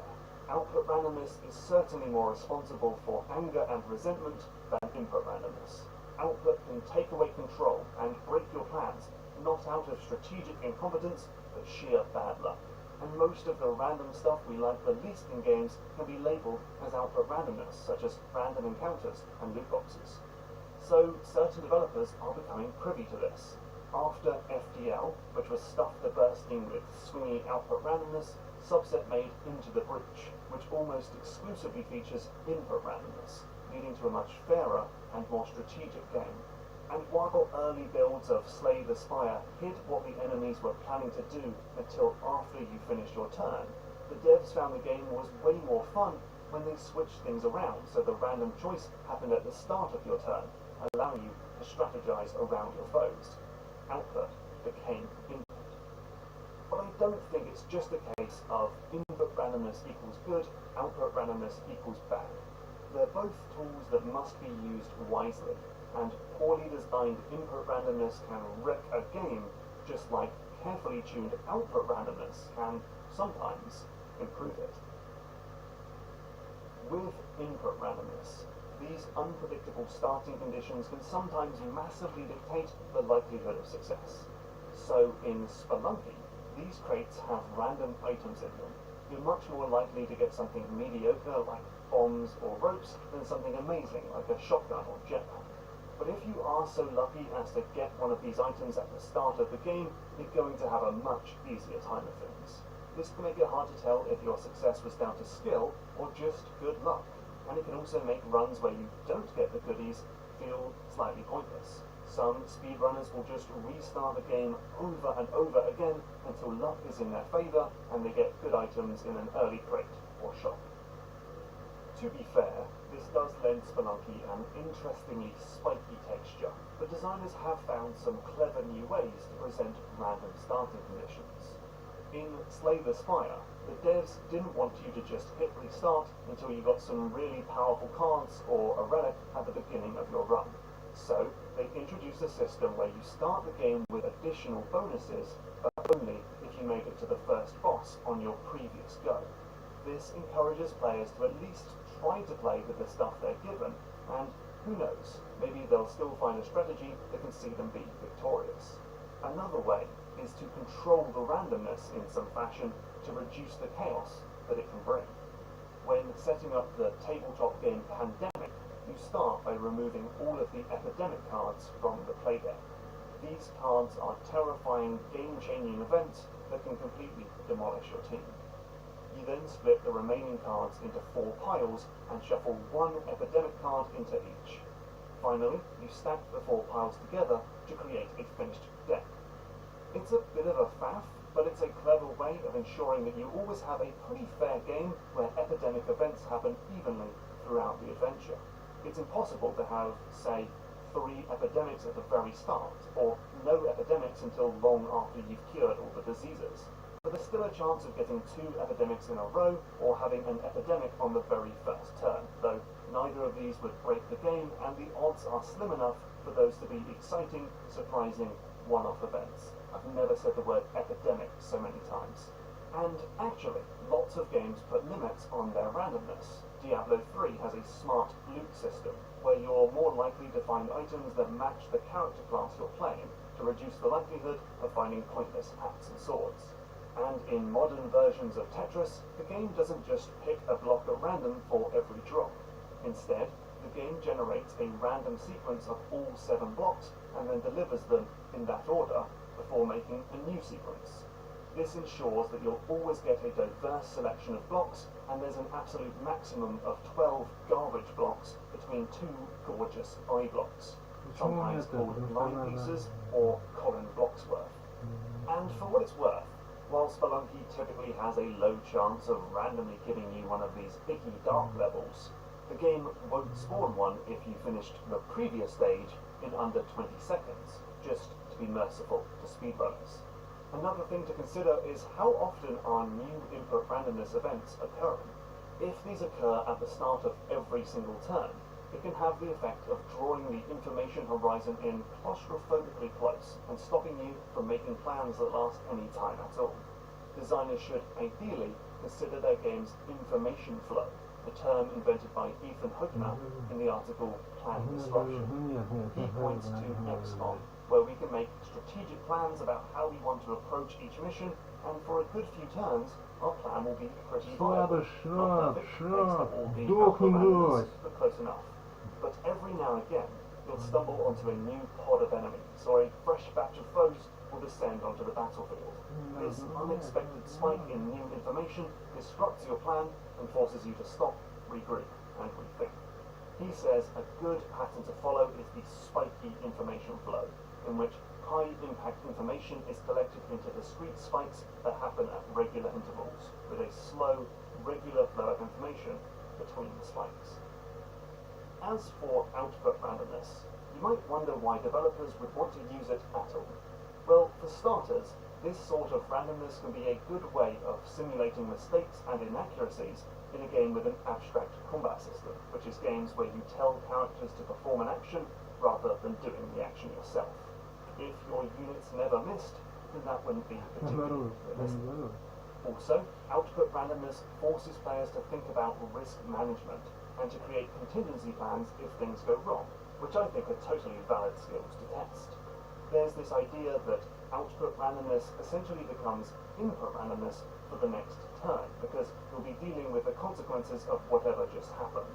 Essentially, the best XCOM players are those who have a backup plan if their shots miss. And there are also methods to make output randomness feel more fun. One way is get away from binary hit or miss mechanics.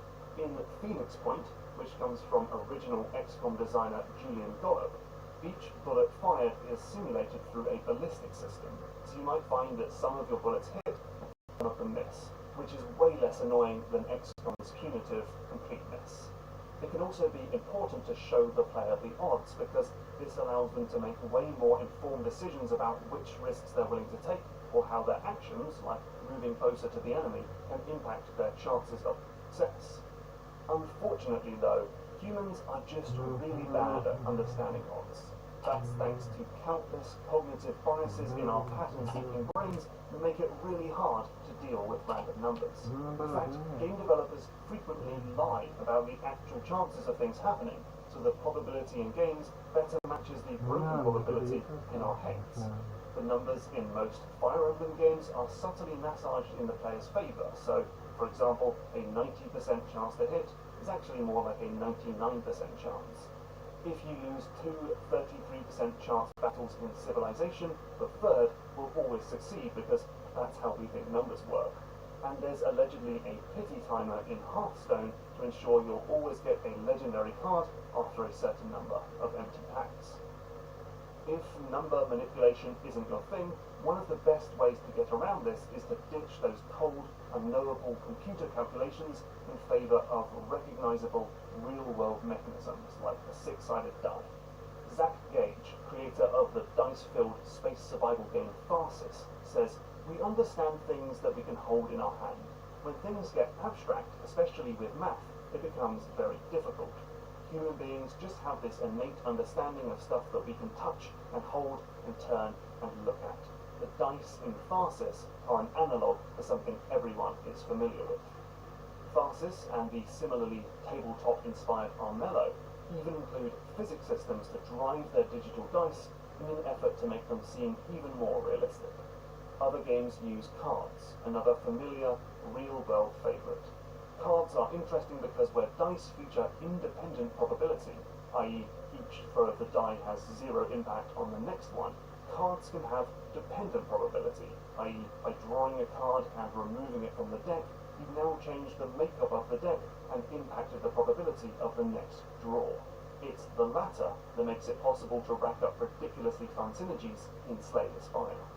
It can also be good to have output randomness in places that will only ever be in the player's favour.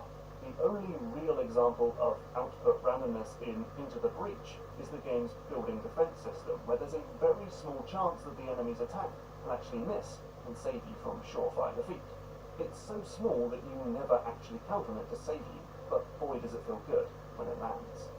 Here's the game's co-designer, Justin Marr.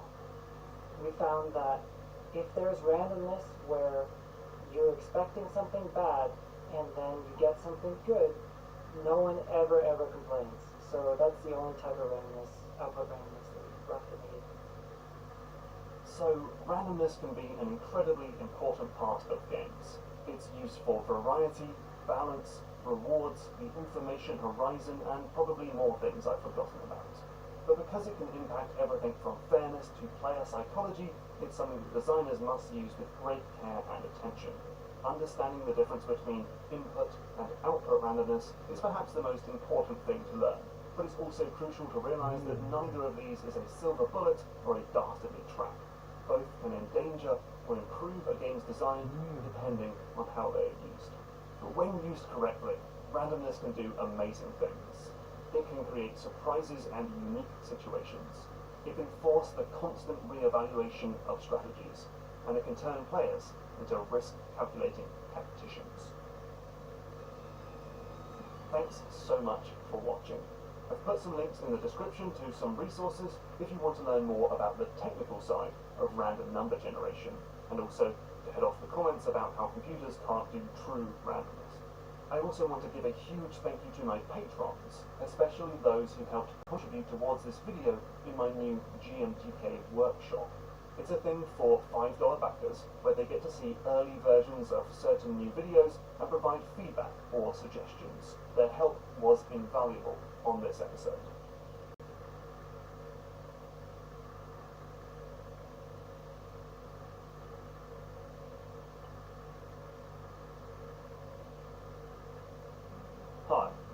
I'm Mark Brown, this is Game Maker's Toolkit, and this is not Dark Souls. It's actually a game called Lords of the Fallen, but you'd be forgiven for thinking that it's one of the Souls games. It looks like Dark Souls, feels like Dark Souls, and borrows most of its ideas from Dark Souls, like stamina management, dropping your experience points when you die, and rolling. Lots and lots of rolling. In fact, we've seen a whole bunch of games recently that are, to put it charitably, inspired by the Souls series. The Surge, by the same developer as Lords of the Fallen, is Dark Souls done with sci-fi. Neo is Bloodborne, with a samurai twist.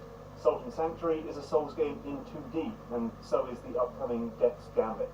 They all have their own ideas, like stance-based combat and special finishing moves, but they also stick rigidly to the Dark Souls formula, with renamed versions of Estus flasks, bonfires, souls, and even something as specific as the Homeward Bone.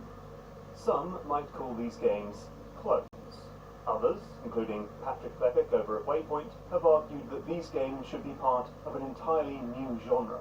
Call them Souls-likes, or Soulsborne games, or something along those lines. And, okay, let's investigate that idea by asking what happens when we turn a game into a genre. First, we need to understand how new genres get made.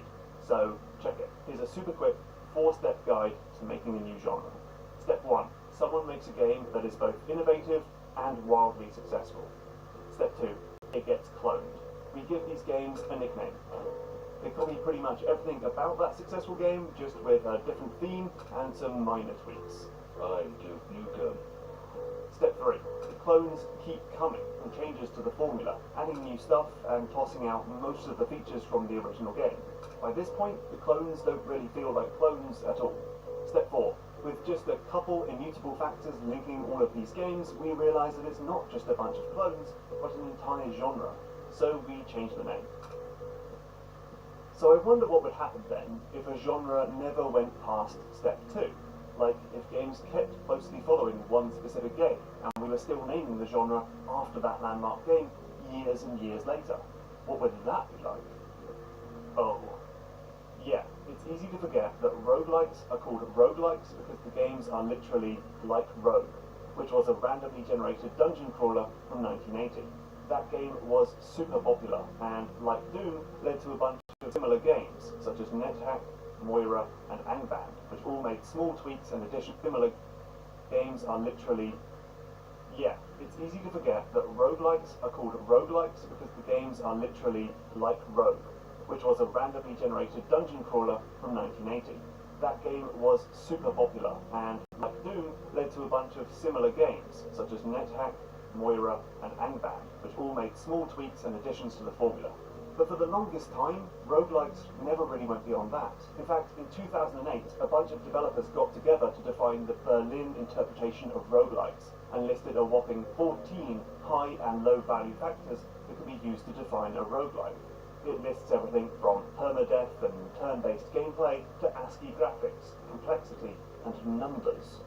So where first-person shooters can allow for military games, abstract puzzle shooters, open-world RPGs, underwater dystopias, and more, most classic roguelike games felt very similar, with minor tweaks to an established formula.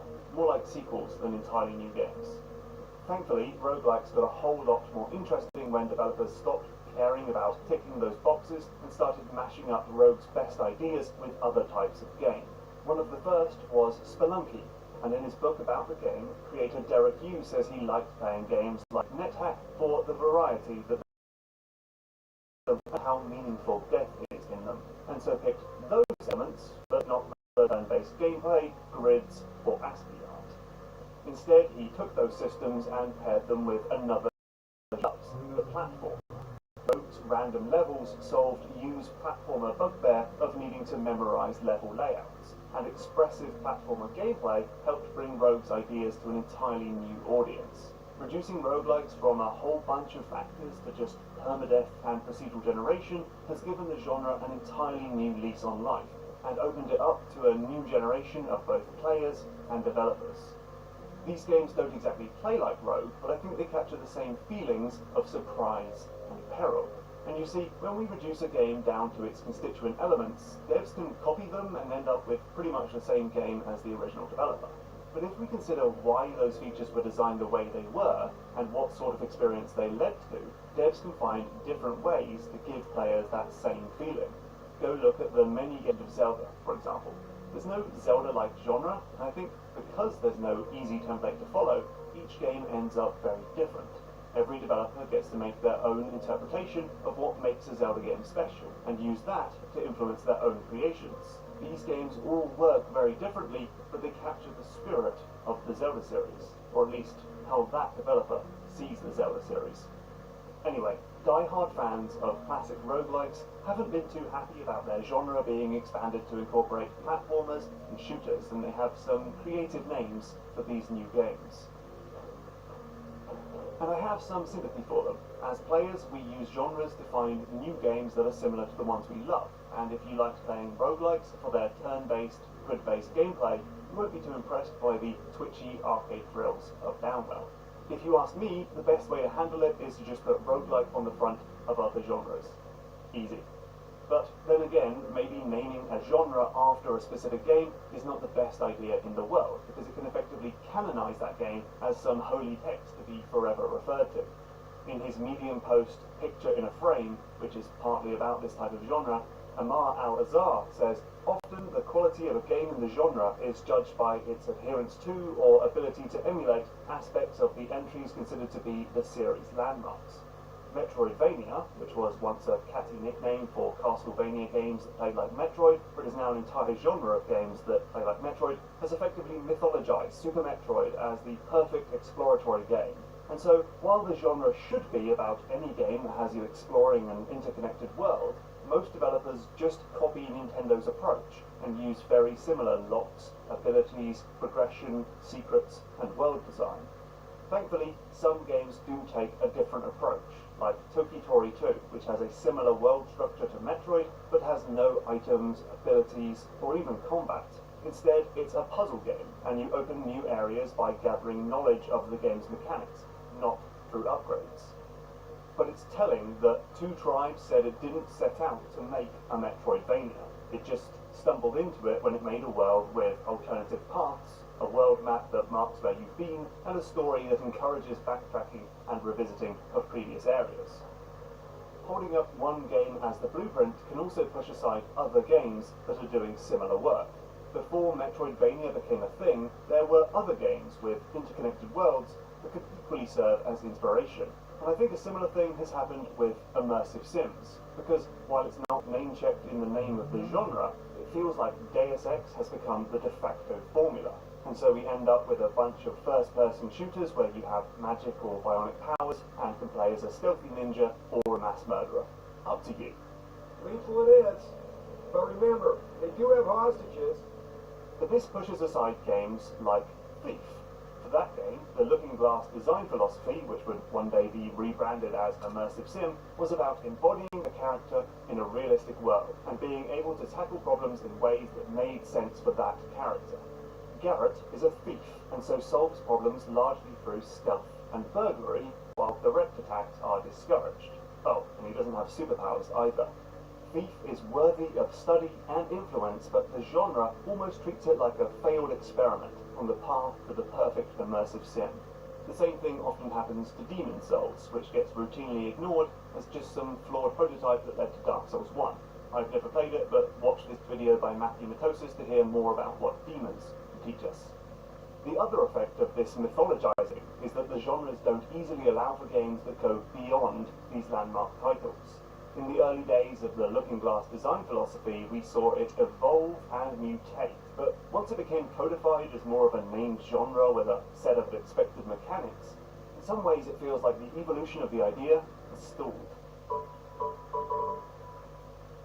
I certainly felt this way when playing through Prey. As much as I enjoyed the game, I also felt like I'd played the same thing many times before, right down to the audio diaries, upgrade trees, hacking minigames, and stealth pathways. It's perhaps best to take Immersive Sim as less of a formula and more of a general ethos, as a way of thinking about systemic gameplay and player agency and world reactivity. That can then be applied to everything from Hitman to The Legend of Zelda Breath of the Wild to immersive games we haven't even thought of yet. Because a genre like this can make us satisfied with what already exists, when we should be pushing against the boundaries and asking, what's next? Don't get me wrong, it's absolutely fine to take influence from a specific game. The truth is, every game is built on the titles that came before it. But when we turn a game into a genre, that game can become a formula that all developers end up following in pretty much the same way. We judge new games by their ability to emulate the original. We erase the contributions of other important games that were exploring the same territory, and because we keep coming back to the same game over and over again, the pace of innovation can grind to a halt. It's the difference between someone saying, hey, I'm going to use Metroid as a base and build something new, and a cottage industry of developers all doing the same thing for years and years and years. So while genres can be very useful, I mean, they help players find stuff that is similar to the games they like, and they give developers more structure than a completely blank page, I'd argue that we want them to be as broad as possible, and not narrowly defined by many of the mechanics of a single landmark game. Which brings us back to Dark Souls. Look, if we are going to make a Souls-like genre, let's try not to make it quite so restrictive, yeah? Let's fast forward the whole roguelike thing and try and make the genre about just one or two elements. I personally recommend the game's deliberate combat that comes from action warm-ups, animation priority, and stamina management. I think that could lend itself to a whole bunch of interesting games.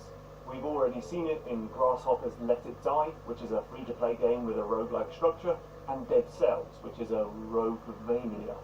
God, that's a whole nother thing. Don't get me started on that. Anyway, also maybe don't call the genre Souls-like. That's only going to hamper its growth, as every game will be compared to Dark Souls 1, and we will run the risk of it taking years before we get games that radically depart from Dark Souls. But a genre isn't the only way to pay homage.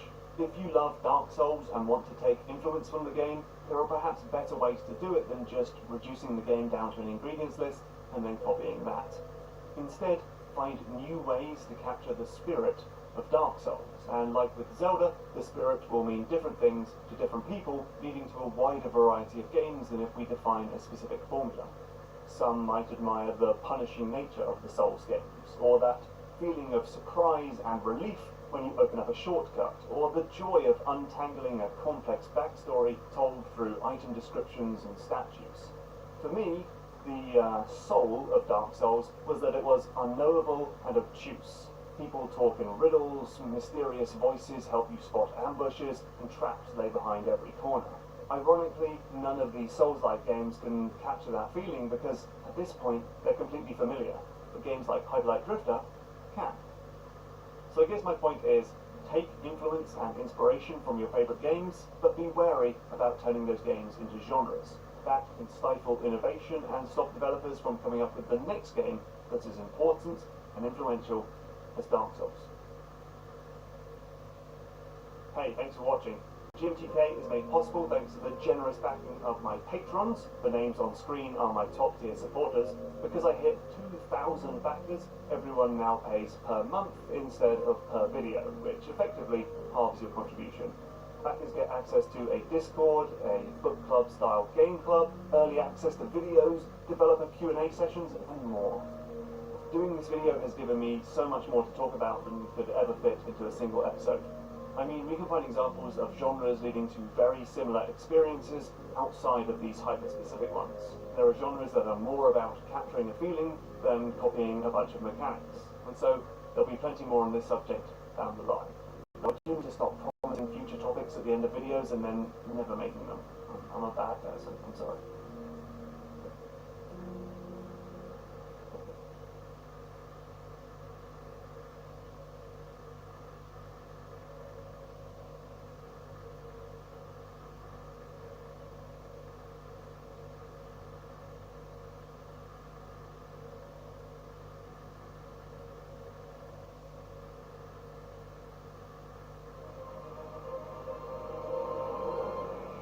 Imagine a version of Bioshock without cutscenes, without Andrew Ryan's bathysphere PowerPoint, without Atlas yapping in your ear, and without those juicy audio diaries. Do you think players would still understand what the game was all about? Well, I think they actually have a pretty good idea, because all you have to do is look at your surroundings. The game is set in a massive city at the very bottom of the ocean, one clearly made for those in high society, considering the fancy bars, apartment complexes, and theatre districts. And it's a place built on lofty philosophical ideals. But it's also a place of ruin and despair. There was obviously a moment of downfall. Some people split into violent factions and others just lost their minds. And this all went down on New Year's Day, 1959. BioShock is a wonderful example of how a game's environment can be an effective method of storytelling, and how embedding narrative elements into the very spaces and places that we visit throughout the game can speak just as loudly as more traditional forms of storytelling. And that is exactly what this episode of Game Maker's Toolkit is all about. In this video, I'm going to focus on 3 ways that the environment can be used for storytelling, and talk about how level design can drive our understanding, feeling, and identity. Starting with understanding. So, the signs, stiffs, and scribbles in BioShock are examples of environmental storytelling. The use of set dressing to create small, optional, and self-contained vignettes, like warnings written in blood, or the many skeletons in the Fallout games who have been deliberately posed by the game's designers to suggest humorous or melancholy ways that people have died. The term was first coined, as far as I can tell, by former Disneyland designer Don Carson, who wrote an influential article in 2000 about what game developers can learn from theme parks. The term was then made even more popular in a GDC talk by Harvey Smith and Matthias Walsh, where they described the technique as staging player space with environmental properties that can be interpreted as a meaningful whole, furthering the narrative of the game. The cool thing about environmental storytelling is that it requires a certain level of deductive reasoning, as we connect up details to create an overall story. We use investigative and archaeological skills to determine relationships, cause and effect, and history. This makes us an active participant in the storytelling process, and not just a passive viewer. Plus, if you just want to focus on the shooty stuff, you can do that without the story getting in your way. For the most part, environmental storytelling is about static objects, but it can also stretch to things like overheard conversations, animations happening in the level, and of course, text in things like books, item descriptions, scans, notes, and emails. And while it is generally used to describe what happened before you even got to a space, it can also be used as a way of highlighting how your actions have impacted the environment in the time since you visited. So, if you kill a shopkeeper in Deus Ex Mankind Divided, later in the game the shop will be a police crime scene and then permanently closed to the public. It's also worth noting that environmental storytelling isn't just for narrative, but can have gameplay uses too. A saw blade stuck in a sliced up zombie suggests using these saws with your gravity gun to defeat enemies. An enemy fried on a fence warns us about the dangers of touching it. Maps and signage can help us navigate complex spaces, and props can suggest puzzle hints in a non-intrusive way.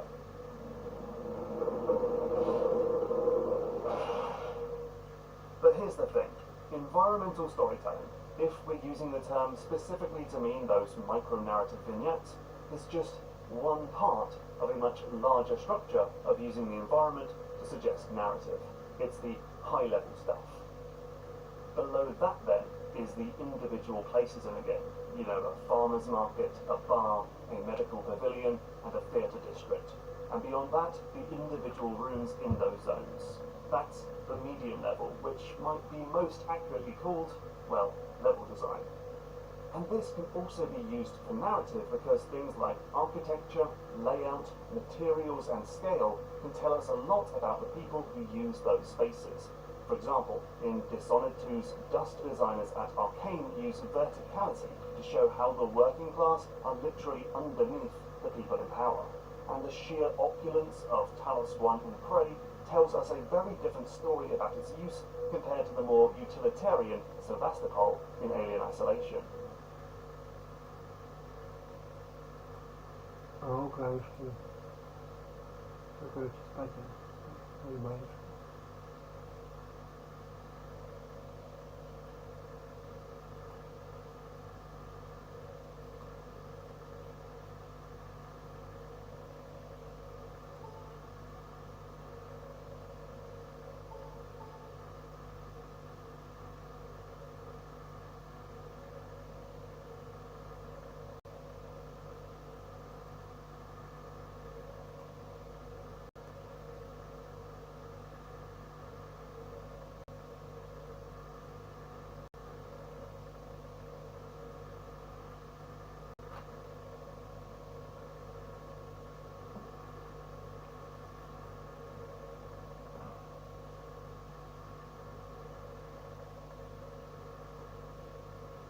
User.